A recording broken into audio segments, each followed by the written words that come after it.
রহিম। আমি Rasel BSc engineering complete করছি petroleum and mining engineering এর উপরে। তা আমরা সাধারণত যারা ইঞ্জিনিয়ারিং স্টুডেন্ট তারা থিসিস এবং প্রজেক্টের কাজ করতে গিয়ে বিভিন্ন ধরনের প্রবলেম করে থাকি। যখন আমাদের বিভিন্ন লগ অয়েল লগ নিয়ে কাজ করতে হয়, যেমন মেকানিক্যাল স্টুডেন্টস, পেট্রোলিয়াম এর ইঞ্জিনিয়ারিং স্টুডেন্ট, তাদের জন্য আমিও থিসিস প্রজেক্ট যখন করতে গেছিলাম তখন প্রবলেমে পড়েছিলাম এটা কীভাবে আঁকাবো, কি এটা নিয়ে বিভিন্ন ঝামেলার পর আমি একটা সলিউশন এক্সেল ফাইল দিয়ে সহজেই একটা কাজ করা যায়, সেটা আমি আপনাদের এখন দেখাবো। প্রথমেই আমি যদি এখানে দেখেন কিছু ভ্যালু দেওয়া আছে, গামারে ভ্যালু, ডেপথ দেওয়া আছে, ডেনসিটি দেওয়া আছে, ডেনসিটি পরোসিটি দেওয়া আছে। এখান থেকে আমি যেটা ইচ্ছা সেই গ্রাফটাই বা অয়েল লগ অ্যানালাইসিস করে প্লট আকারে দেখাতে পারবো। যেমন গামারে লগ পারবো, সনিক লেগ পারবো, এখানে যদি সনিকের মান থাকে সেগুলো পারবো, ডেনসিটি লগ, লিথোলজি, পরোসিটি, যে কোনো রকমের গ্রাফ এখান থেকে খুব সহজে আঁকানো যায়। দেখুন আমরা কথা না বাড়িয়ে চলে যাই। প্রথমে আমি যেটার সাপেক্ষে যে গ্রাফটা আঁকাবো, যেমন আমি এখানে ডেপথের সাপেক্ষে গামারে গ্রাফ আঁকাবো, তাহলে আমি প্রথমেই কী করব, আমি গামারে এবং ডেপথের এই ভ্যালুটা সিলেক্ট করে নেব। তারপরে দেন ইনসার্টে যাব, ইনসার্টের পরে স্ক্যাটারে যাব, স্ক্যাটারে গিয়ে আমি এখান থেকে যে কোনো একটা ঘর সিলেক্ট করে নিব। আমি এটা নিলাম, নেওয়ার পরে দেখেন আমার এখানে একটা ছক আকারে একটা গ্রাফ চলে আসলো। এখানে x y value, x y সে দেওয়া আছে, সেটা দেখলেই বুঝতে পারবেন। এখানে আমাদের যে সিরিজটা আছে আমি একটা সরাই দিলাম, এটাকে ছোট বড় করা যাবে। এখানে কর্নারে কার্ভ শেপে ছোট বড় আমি যেরকম ইচ্ছা সেরকম নিতে পারবো। আমি এখানে নিলাম এটা। তারপরে এখান থেকে আমাদের এই মান চলে আসলো। এরপরে দেন আমি এখানে ক্লিক করে এখান থেকে কিছু আর এর ভিতর যে কোনো একটা আমি সিলেক্ট করে আমি এই ঘরটা নিলাম। আমার গ্রাফটা এই আকারে চলে আসলো। এখানে চার টাইটেল আসলো। এখানে এই পাম্প পাইপের ডেপথের ভ্যালু এবং নিচ দিয়ে চলে আসে 0 থেকে 150, এটা হচ্ছে গামারের ভ্যালু চলে আসলো। এখন আমি এটা বিভিন্নভাবে চেঞ্জ করা যাবে। যেমন আমি যদি মনে করি আমার ডেপথের এই ভ্যালুটা আমি ডানের পাশে নিয়ে চলে আসবো, তাহলে আমাকে কী করা লাগবে, আমাকে সিলেক্ট করা লাগবে। প্রথমে এই রোটা সিলেক্ট করতে হবে, আমার রাইট বাটন ক্লিক করতে হবে। দেন আমি এখানে আসবো কি ফরম্যাট চার্ট এরিয়া, এইরকম একটা ঘর চলে আসবে, যেটা দিয়ে আমরা কী করতে পারবো। ওকে, সরি, আমার ঘর চলে আসছে। আমার এটা সিলেক্ট হয়ে এটা সিলেক্ট করার পর আমি রাইট বাটন ক্লিক করবো, ফরম্যাট অ্যাক্সিসে যাবো, যে গেলে এইরকম একটা চার্ট আকারে চলে আসবে। দেখুন এখান থেকে যদি আমি এই ভ্যালুটা এই পাশে নিয়ে যেতে চাই, তাহলে আমাকে কী করতে হবে, যে ভ্যালু ইন রিভার্স অর্ডার, এটা ক্লিক করলে এটা ডানের পাশে চলে গেল। এখান থেকে আমার যে লেভেলটা দেওয়া আছে আমার এখানে গামারের 0 থেকে 150, যদি আমি এখানে চেঞ্জ করতে চাই, আমি যদি 50 to 150 দিতে চাই, তাহলে আমাকে যে এখানে ম্যাক্সিমাম এবং মিনিমাম দেওয়া আছে। আমি এখানে ফিক্সড, এখানে 0 আছে, আমি এখানে 50 দিয়ে দিলাম। 50 to 150 করবো, 50 to যে এটা চেঞ্জ হয়ে গেল। এবার ফিক্সড রেখে দেবো। সেমভাবে এটা আমি যেটা আছে সেটাই রাখবো, এটা চেঞ্জ করবো না। এখানে ভ্যালু দেওয়া আছে 150, আমি যদি এটা চেঞ্জ করতে চাই মেজর ইউনিট, আমি 30, 40, 10, 20 এভাবে দিতে পারবো, যেটা ইচ্ছা আমার সেটা। আমি যদি 40 দিই সেটাও দিতে পারবো, আমি যদি দিই 50 দিই সেটাও দিতে পারবো। আমি 50টা ছিল 50টাই দিব, দেখি 50টা ইচ্ছা মতো যেটা ইচ্ছা সেটা দেওয়া যাবে। ওকে, অটো, এটা এখানকার কাজ হয়ে গেল, নিচেরটার কাজ হয়ে গেল আপাতত।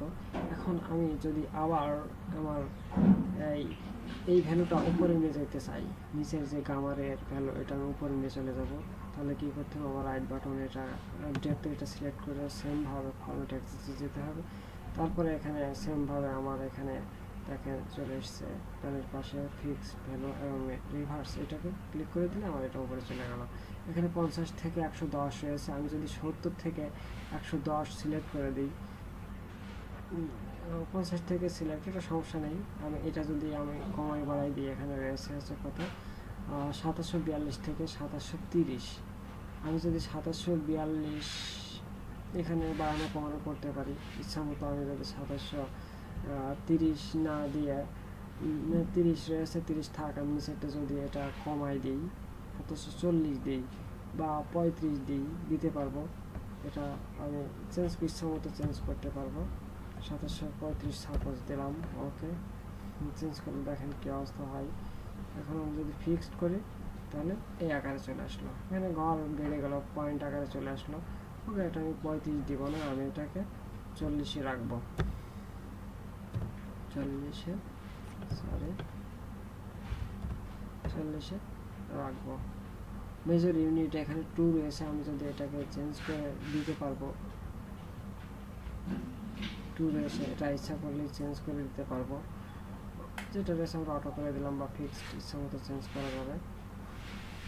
এই যে 30-32, আমি এখানে যদি ইউনিট মেজর ইউনিটটা কত 4 করে দিই বা 5 করে দিই, এটা কোনো ব্যাপার না, আমার ইচ্ছা মতো দিতে পারবো।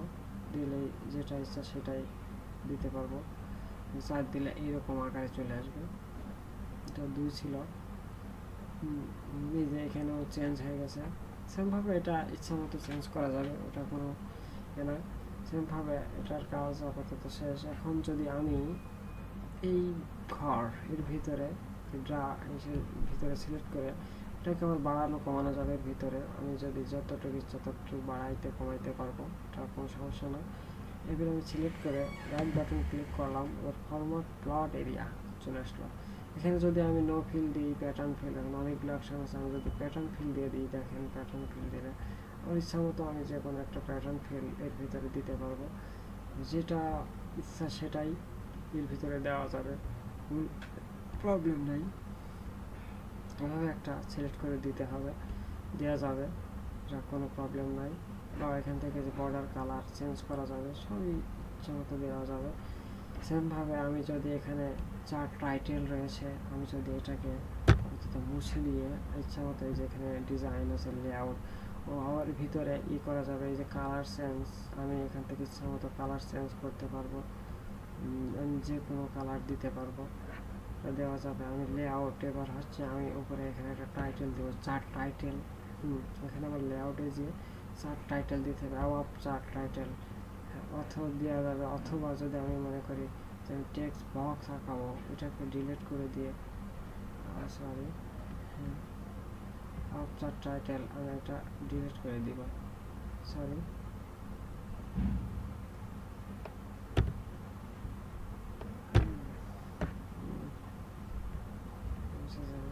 চার্ট টাইটেলটা আমি এখান থেকে ডিলিট করে দিয়ে আমি এটা আঁকাবো, আমার মতো করে এঁকে নেব। তাহলে আমাকে করতে হবে লেআউটে যে টেক্সট বক্স আমি এখানে এঁকে নেব। কীভাবে আঁকাবো, এখানে আমার টাইটেল, আমি যদি এখানে আমার গামারে তাহলে GR দিয়ে দিতে পারবো। এটা আমি ছোটো বড়ো করতে পারবো।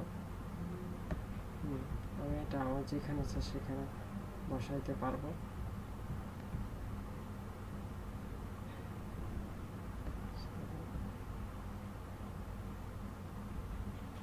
এটা মাঝে নিয়ে আসলাম।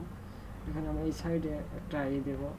সেমভাবে লেআউটে যাবো, লেআউটে যে এক্সিস্ট টাইটেল বা এক্সিস্ট টাইটেলে দিয়ে আমি এটা ভার্টিক্যালি বসাবো, যেহেতু ভার্টিক্যাল টাইটেল এই আকারে বসাবো।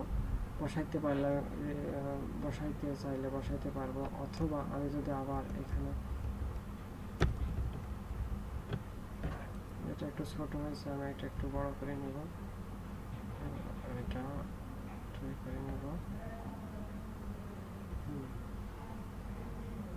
টাইটেল চেঞ্জ করা যাবে। এটা ডেপথ, আমি এখানে ডেপথ লিখে দিতে পারবো, ডেপথ লিখে দিতে পারবো। আমি যদি মনে করি না আমি এটাকে সরাই দিব, সরাই দিয়ে যেখানে ইচ্ছে সেখানে সরাইতে পারবেন।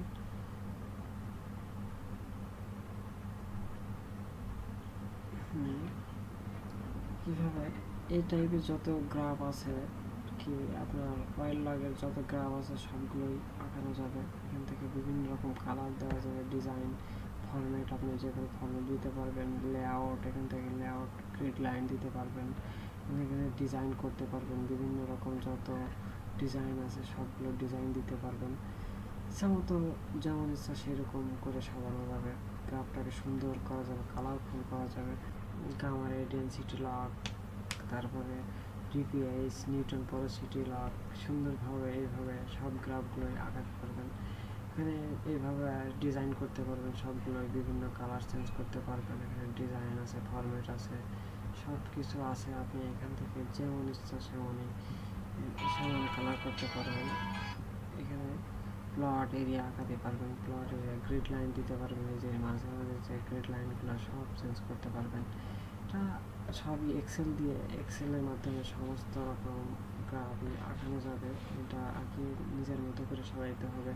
তবে এখানে এগুলো ইলাস্ট্রেটরের কাজ অল্প একটু করা লাগবে, উপরে না করলেও চলে। এইভাবে যদি আপনি সুন্দরভাবে সাজায় রাখেন ঠিক না। ওকে, আপনার ভিডিওটা যদি আপনাদের ভালো লাগে থাকে এবং আপনারা যদি পছন্দ করে থাকেন, আপনারা যদি সামান্য উপকার হয়ে থাকে, তো অবশ্যই লাইক, কমেন্টস করবেন, শেয়ার করবেন এবং অবশ্যই সাবস্ক্রাইব করবেন। ধন্যবাদ। Thanks for watching.